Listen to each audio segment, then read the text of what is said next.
Hello hi నమస్తే మా space cinema లోకానికి స్వాగతం సుస్వాగతం.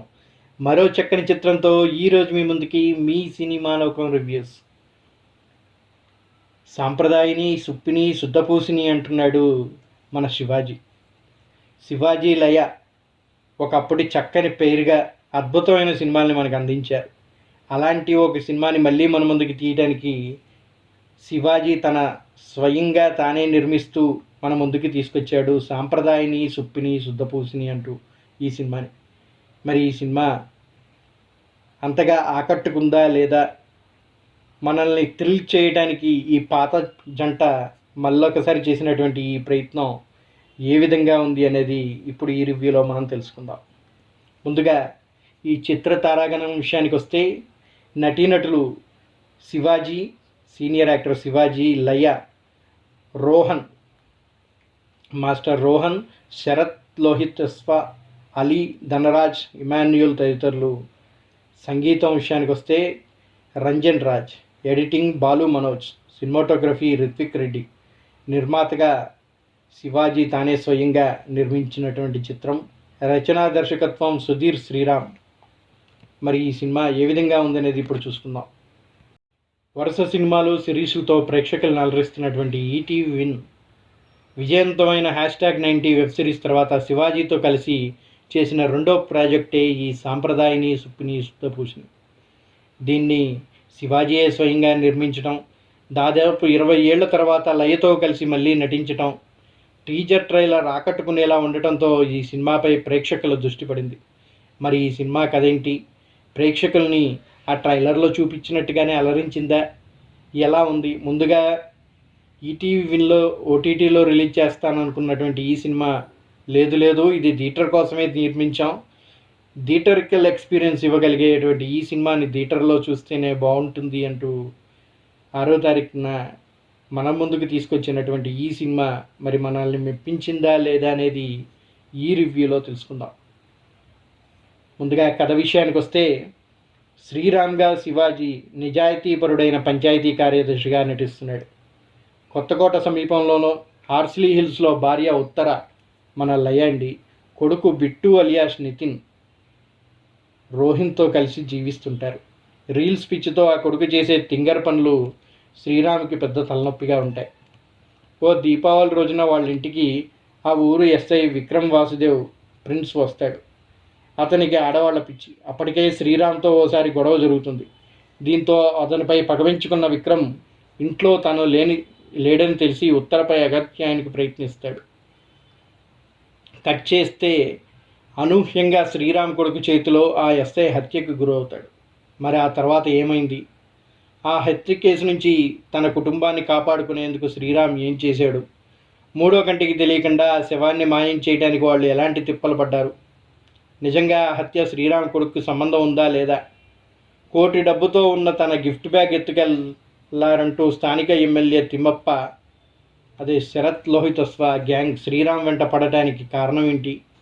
ఈ మొత్తం కథకు కానిస్టేబుల్ సుధీర్, అదే మన ధనరాజ్కున్న సంబంధం ఏంటి అనేది ఈ కథ చూస్తేనే తెలుస్తుంది అంటున్నారు. మరి ఈ కథ ఎలా ఉందనేది ఇప్పుడు చూసుకుందాం.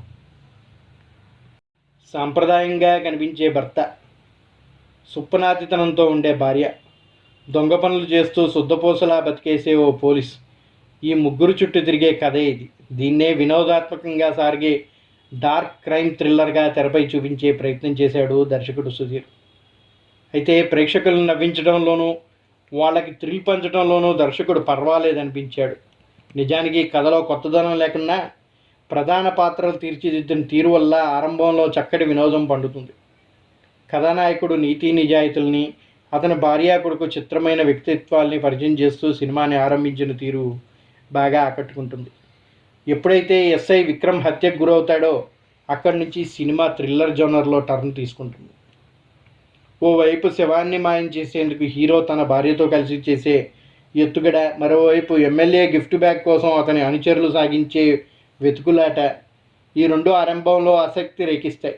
ఆ తర్వాత నుంచి కథనంలో కాస్త పట్టు సడలినట్టుగా అనిపించినా విరామ సన్నివేశంలో కవర్ చేసేస్తాడు. ద్వితీయార్థంపై ఆసక్తి కలిగించేలా చేస్తాడు. హీరో తన కారులోని శవాన్ని ఎలా మాయం చేస్తాడు, మరోవైపు తనని వెంటబడుతున్న ఎమ్మెల్యే అనుచరుల నుంచి ఎలా తప్పించుకుంటాడనేది సెకండ్ హాఫ్లో కీలకంగా ఉంటుంది. నిజానికి ఇలాంటి కథలో జరిగే క్రైమ్ చుట్టూ ఎంతో టెన్షన్లు బిల్డప్ చేయగలిగితే తప్ప థియేటర్లోని ప్రేక్షకుల్ని అంతగా ఆకట్టుకు. కథలో కొంచెం అది మిస్ అయినట్టుగా కనిపిస్తూ ఉంటుంది. ఇక ఈ మధ్య సెట్ చేసిన అలీ ట్రాక్ నవ్వించడానికి కాస్త ఉపశమనం, ప్రీ క్లైమాక్స్ ట్విస్ట్ని ఆకట్టుకుంటుంది. ఎవరలా చేశారంటే శ్రీరామ్ తరహా పాత్రలో శివాజీకి కొట్టిన పిండి. ఎప్పట్లాగే దాన్ని తన అనుభవంతో ఆకట్టుకునేలా పండించాడు. లయతో ఆయన కెమిస్ట్రీ చూడముచ్చటగా ఉంటుంది. వాళ్ళిద్దరూ ఎప్పుడూ హిట్ పేరే. వీళ్ళిద్దరి నేపథ్యంలో వచ్చే కొన్ని కామెడీ సీన్స్, డైలాగ్స్ ప్రేక్షకులను నవ్విస్తాయి. రీల్ స్పీచ్తో తింగర్ పనులు చేసే అల్లరి కుర్రాడిగా రోహన్ పాత్ర నవ్విస్తుంది. ప్రిన్స్ అలీ, శరత్ లోహితస్వా తదితరుల పాత్రలు పరిధి మేరకు ఉన్నాయి. ఇక ధనరాజ్ పాత్ర ఆఖరిలో సర్ప్రైజ్లా ఫ్యాక్టర్ లాగా ఆకట్టుకుంటుంది. దర్శకుడు సుధీర్ శ్రీరామ్ రాసుకున్న కథలో కొత్తదనం ఏమీ లేకపోయినా క్లైమాక్స్లో బండ్ల గణేష్ పాయా పాట వచ్చిన ప్రేక్షకులందరినీ కడుపుబ్బా నవ్వించడంతో పాటు ఎంతగానో ఎంటర్టైన్ చేస్తుంది అని చెప్పచ్చు. ఇక ఈ సినిమాకున్న బలాల విషయానికి వస్తే శివాజీ లయ కెమిస్ట్రీ చాలా బాగా వర్కౌట్ అయింది. ఇంకా విరామ సన్నివేశాలు, ప్రీ క్లైమాక్స్లో వచ్చే ట్విస్ట్ బాగుంటుంది. బలహీనత విషయానికి వస్తే కొత్తదనమే లేని పాత కథ, నెమ్మదిగా సాగే కథనం. సంప్రదాయని, సుప్పిని, శుద్ధపూసిని కొన్ని నవ్వులు, కొంచెం థ్రిల్ని పంచాయని చెప్పచ్చు. అన్నమయ్య జిల్లా కొత్తపేట ప్రాంతంలో ఒక నిజాయితీ గల పంచాయతీ సెక్రటరీగా శ్రీరామ్గా శివాజీ తన భార్య ఉత్తర లయ, కొడుకు మిట్టు రోహన్లతో సింపుల్గా లైఫ్ స్టైల్ జీవనం సాగిస్తూ ఉంటాడు. అయితే ఓ రోజు ఆ ఏరియా ఎస్ఐ విక్రమ్ వాసుదేవ్ ఓ గొడవ అవుతుంది. ఇంకో సందర్భంలో శ్రీరామ్ లేనప్పుడు తన ఇంటికి కూడా వస్తాడు ఆ ఎస్ఐ. శ్రీరామ్ వచ్చేసరికి ఆ ఎస్ఐ చనిపోయి ఉంటాడు. మరి ఈ షాకింగ్ పరిస్థితిని శ్రీరామ్ ఏం చేశాడు, అసలు ఆ ఎస్ఐ ఎలా చనిపోయాడు, దానికి కారణం ఎవరు, ఈ ఊహించని పరిస్థితి నుంచి తన ఫ్యామిలీని ఎలా బయటపడేయాలి అని తెలియాలంటే ఈ సినిమా చూడాలి అంటున్నాడు దర్శకుడు. ఇందులో నటుడిగా శివాజీ ఓ హానెస్ట్ పంచాయతీ సెక్రటరీగా మంచి పెర్ఫార్మెన్స్ అందించాడు. అలాగే తనకి వచ్చిన ఒక ఊహించని పరిస్థితి నుంచి ఎలా బయటపడాలి అనే ఓ సామాన్య భర్తగా, తండ్రిగా మంచి నటన కనపరిచాడు. అలాగే లయ కొన్ని సీన్స్లో మంచి ఫన్, వారి కెమిస్ట్రీ ఆకట్టుకునేలాగా నటించింది. అలాగే మాస్టర్ రోహన్ తనకి ఉన్న లిమిటెడ్ స్క్రీన్ టైంలో మంచి ఫన్ జనరేట్ చేశాడు.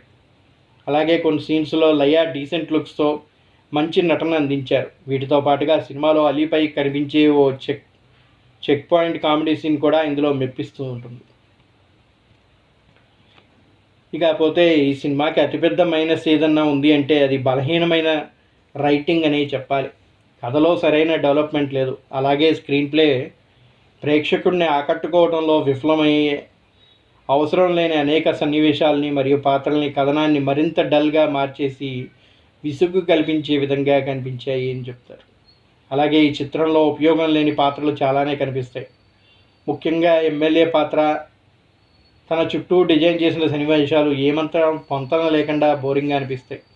పైగా అతని గ్యాంగ్ కూడా సినిమాలో ఎలాంటి ఇంపాక్ట్ చూపించలేకపోయారు. ధనరాజ్ పాత్రని చాలా సాధారణంగా పరిచయం చేసి చివరిలో అతని క్యారెక్టరైజేషన్లో చూపించిన సడన్ చేంజ్ అంతా న్యాచురల్గా అనిపించదు. మరో ప్రధాన లోపం ఏంటంటే లాజిక్ లేని ఈ సినిమాలో ఒక శవాన్ని మాయం చేయడమే సీరియస్ నేపథ్యంగా సాగే కథ అయినప్పటికీ పాత్రలు చూపే ప్రవర్తన మాత్రం వాస్తవానికి దూరంగా ఉంటాయి. ఉదాహరణకి శవాన్ని వదిలించుకోవడానికి ప్రయత్నిస్తున్న సమయంలో కూడా హీరోయిన్ పాత్ర అతిగా ఉత్సాహంగా ప్రదర్శిస్తూ కనిపిస్తూ ఉంటుంది. ఒక డార్క్ కామెడీలో టెన్షన్ నుండే హాస్యం పుట్టాలి, కానీ ఇక్కడ సీరియస్నెస్ లోపించింది మరియు కామెడీ బలవంతంగా ఇరికించినట్టుగా అనిపించింది. అలాగే అలీగారి ఎపిసోడ్ ప్రధాన కథకు ఏమాత్రం సంబంధం లేకుండా కేవలం రన్ టైం పెంచడానికి పెట్టినట్టుగా ఉంది. ఇలానే చాలా సన్నివేశాలు కావాలని ఇరికించినట్టుగా అనిపించాయి. ఇక సాంకేతికంగా ఈ సినిమా నిర్మాణ విలువలు పర్వాలేదనిపించినా రంజన్ రాజ్ సంగీతం కూడా ఈ సినిమాలో అంత ఎఫెక్ట్ చూపించలేకపోయాయి. కెమెరా వర్క్ డీసెంట్గా ఉన్న బాలు మనోజ్ ఎడిటింగ్ ఇంకా బెటర్గా చేయాల్సింది. 2 గంటల 26 నిమిషాల నిడివితో చాలా వరకు సన్నివేశాలు తగ్గించాల్సింది. ఇక దర్శకుడు సుధీర్ సాయిరామ్ విషయానికి వస్తే తాను ఒక డార్క్ కామెడీ క్రైమ్ థ్రిల్లర్ని ట్రై చేశాడు, కానీ తెరపై ఆవిష్కరించడంలో దాన్ని బాగా తడబడ్డాడని చెప్పచ్చు. మైథిలి కుమార్, సుధీర్ల రైటింగ్ చాలా వీక్గా ఉంది. వీటితో కథనం మరింత బలహీనంగా మారింది. ఇక మొత్తానికి చూసినట్టయితే ఈ సాంప్రదాయని, సుప్పిని, శుద్ధపూసిని ఒక డార్క్ కామెడీ క్రైమ్ థ్రిల్లర్గా ప్లాన్ చేశారు, కానీ అంతగా ఆకట్టుకోలేకుండా ఎండ్ అయిపోయింది. శివాజీ, రోహన్లు కొన్ని సీన్స్లో షైన్ అయ్యారు, కానీ కథనంలో మాత్రం కొత్తదనం పెద్దగా లేకపోవడం లోపంగా ఉంది. ఇక ఫైనల్గా కొద్దిగా ఎంటర్టైన్మెంట్, కొద్దిగా హాస్యంతో పర్వాలేదనిపిస్తూ ముగించాడు ఈ సినిమాని దర్శకుడు. ఇక మన సినిమా లోకం ఈ సినిమాకి ఇస్తున్నటువంటి రేటింగ్ 2/5. ఇప్పటివరకు మీరు చూసినటువంటి ఈ రివ్యూ మీకు నచ్చినట్టయితే మర్చిపోకుండా ఒక లైక్ అందించండి.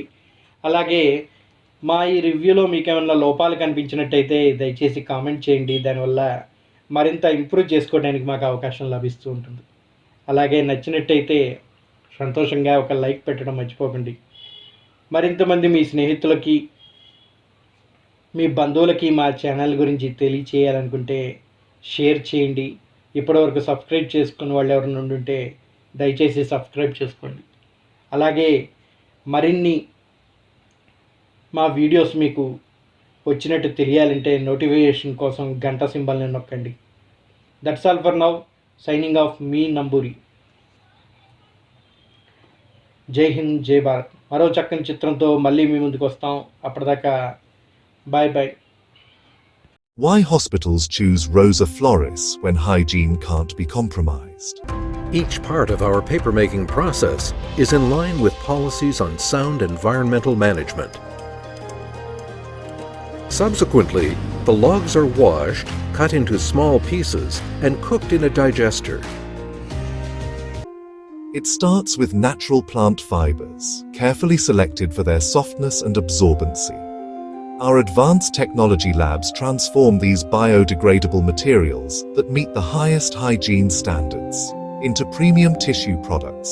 From kitchen rolls to hospital bed rolls, Rosa Flores delivers the quality assurance that professionals trust. When hygiene matters most, the choice is clear.